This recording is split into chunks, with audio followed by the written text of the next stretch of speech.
நம்மள தூக்கி போட்டு போனவங்கள பற்றி நமக்கு கவலையே வேணாம். அவங்கள பற்றி நம்ம நினைக்கவும் வேணாம். நம்மள தூக்கி, நம்மள தேற்றி, நம்மள வாழ வைக்கிறதுக்கு முருகர் இருக்கார்.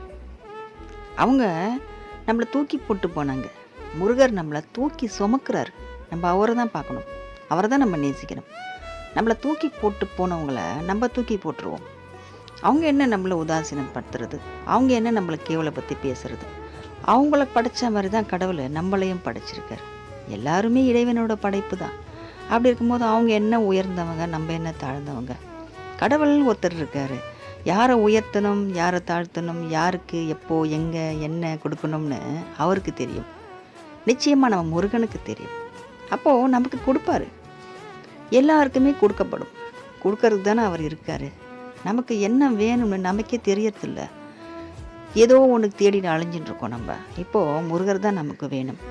முருகர் நம்ம கூட இருந்தால் நம்ம மனசு சந்தோஷமாக இருக்கும், நிம்மதியாக இருக்கும், வாழ்க்கை ரொம்ப சிறப்பாக இருக்கும், அமைதியாக இருக்கும், அனுகூலமான ஒரு வாழ்க்கையாக இருக்கும். முருகர் இருக்கட்டும் நம்ம கூட, மற்றவங்க இருக்கணும்னு அவசியம் இல்லை. முருகர் இருந்தால் போதும்.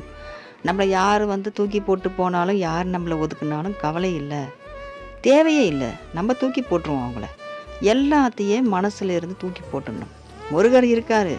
நம்ம மனசை சந்தோஷப்படுத்துறதுக்கு நம்ம குமரன் இருக்கிறாரு, வெற்றி வேலன் இருக்காரு. நம்மளையெல்லாம் காப்பாற்றி வழி நடத்துறதுக்கும் நம்மளை உயர்த்தி காட்டுறதுக்கும் தான் முருகரை படைச்சிருக்காங்க நம்ம அம்மையப்பன். சிவன் எனும் தந்தை முருகர் சாமியை படைச்சிருக்கார். சிவன் தான் முருகர். அவரே இன்னும் ஒரு வடிவமாக வந்துட்டார். இன்னொரு அன்பு, நமக்கு நிறைய அன்பு தேவைப்படுறதுனால சிவனாக மட்டும் இருந்தால் பத்தாதுன்னு முருகனாகவும் வந்துட்டார். அப்போ நமக்கு ரெட்டிப்பு அன்பு தான். அப்படி இருக்கும்போது நம்ம எதுக்கு மற்றவங்க நம்ம மேலே அன்பு காட்டலையே, நம்மளை விட்டு போயிட்டாங்கன்னு கவலைப்படணும்? முருகர் இருக்கார்.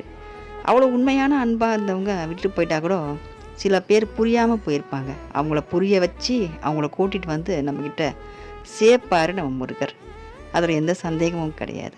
முருகன் மட்டும் நம்ம கூட இருந்தால் போதும். முருகனை மட்டும் நம்ம கேட்போம். முருகா நீ என் கூட இரு, நான் ஜெயிச்சிடுவேன். அவ்வளோதான் நம்ம கேட்கணும். வெற்றிவேல் முருகனுக்கு அரோகரா.